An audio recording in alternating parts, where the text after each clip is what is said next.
I'm Lydia Rackham, and I'm doing a little series called Books from a Candy Dish, where I pick one of the titles of my books out of a candy dish at random, and then I set a timer for 10 minutes, and I talk about that book for 10 minutes, just what inspired me and anything about it. Just kind of a real quick, fun thing. Some of these are very old, and I haven't thought about them for a long time, so it's kind of fun to knock the cobwebs out. So, all right, here we go. I'm going to pick one. I'm not looking. Okay, let's see what we got. Constantine.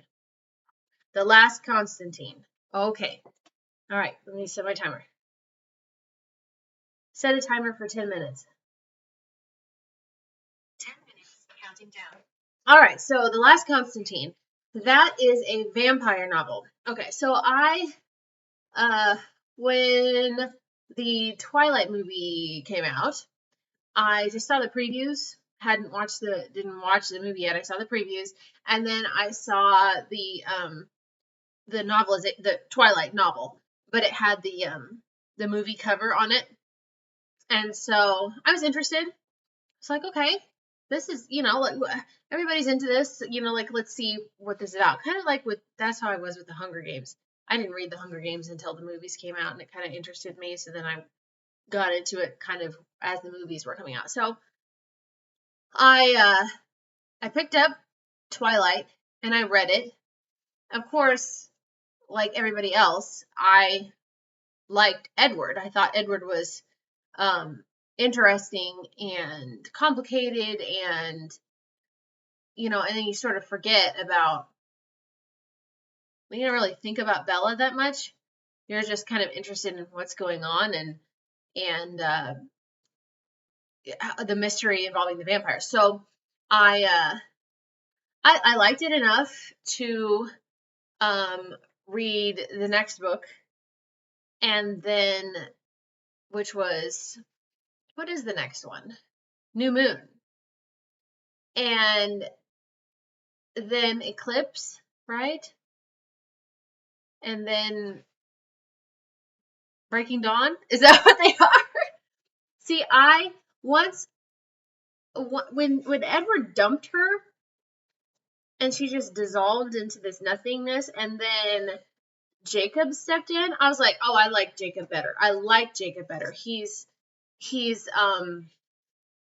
warm, he's fun, he's funny, he's strong, he's brave, he's younger than her. I don't know, I just like that. I just like it. He's handsome, and then he has his own kind of mystery going on.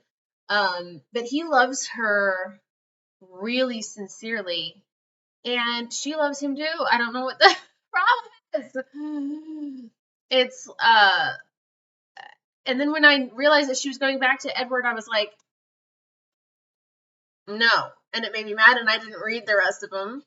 And I only watched the movies I only watched the first two, I think. And the movies bothered me because Kristen Stewart never shut her mouth. She was always like, maybe she had allergies and she couldn't breathe up there in Washington. I don't know. She never had her mouth shut.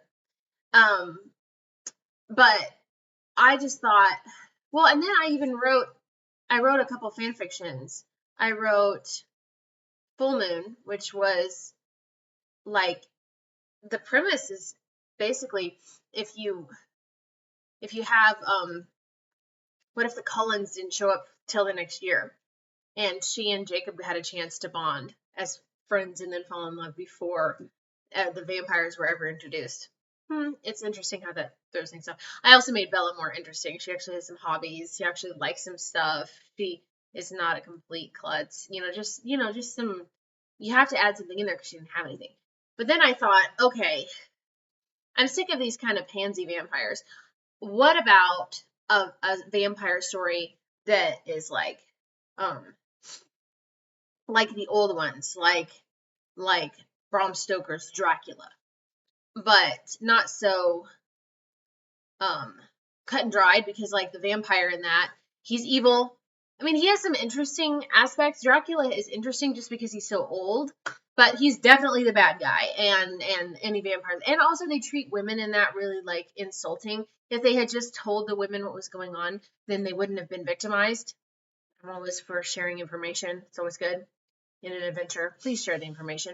So I decided to set this, in I think it's like in the 1840s, and it's about a young man who, unbeknownst to him, he's descended from a royal werewolf line, not like a shifting into, like you can decide to change into a big wolf, and not something that happens because of the moon. And he and the ward to his family, a girl, they get kidnapped by a vampire and dragged across Europe for mysterious reasons. And as they're going, I mean, the vampire is going to kind of use this wolf kid who doesn't know what he's doing as a pawn. But as they go and they have various adventures and struggles with survival and encounters with other warring factions that nobody knew anything about, this old vampire and this teenage guy kind of become, well, friends. And then but then kind of some stuff is thrown in where Quinn is the young man's name, and he's kind of as he finds out, he's kind of expected to marry into this royal bloodline to maintain that, and he might not want that because the ward to his family, he and she have been best friends for this whole time, and what happens there, so it's a couple of teenagers. They're not that old. I mean, they're 17, 18 years old, and they get thrown into this thing so it's a teenage story again, but it's old world, it's dark, it's gothic feeling, it's adventurous, it has a good element of friendship in there, and the characters are really strong. They have their own personalities, their own skill set, their own interests, their own history, their own, especially, well, all of them, the women and the men. They all have something, and it's an extremely unusual story for me. I don't usually go down a horror path, and it's not really horror. I wouldn't call it that. There's some blood. It has to have some blood. It's a vampire thing, but it's not like, it's not real. It's not, I don't know, gross stuff. And I don't do like other people drinking other people's blood like it's cool. Like, it's not. Because I went that way, like with Dracula. Like Dracula, when that happens, you're like, ah! It's not. Ooh, that's interesting. It's ew, like horrid,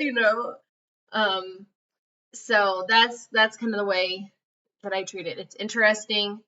It's more adventurous and just has a dark tone because it's of where it's set, and it's set in the winter time. So in Europe in winter, and like places like Romania, where it's dark and mysterious, and old castles, and encounters on the dark highway, and breaking through the ice, or it's just cool. And I add another kind of a magical element to it also, sort of this will throw you off, a little bit of a Tolkien type of spin on some things. So if you haven't checked that one out, you should. It's kind of an older one, but I really enjoyed it. I think I wrote it in 2 months in the winter. It was wintertime. I just sat myself down and wrote this novel. My hands were like paralyzed to the keyboard. I've never written a book that quick. I think not one of that length since then. Yeah. So I was very much immersed, listening to music on my headphones, in the zone. But I don't know if there's a better way to spend cold winter afternoons in January and February than being immersed in a adventure across Europe. So let me see, am I almost done? Oh yeah, look how good I did. I only have like 30 seconds left. So I will put the link to that one in the description. And if you haven't read that one yet, give it a read. And there's also a sequel called The Campbell River, which is a fun one. Yeah, it's a huge gap sequel, but it's in the same universe, which you'd like that too. So check it out.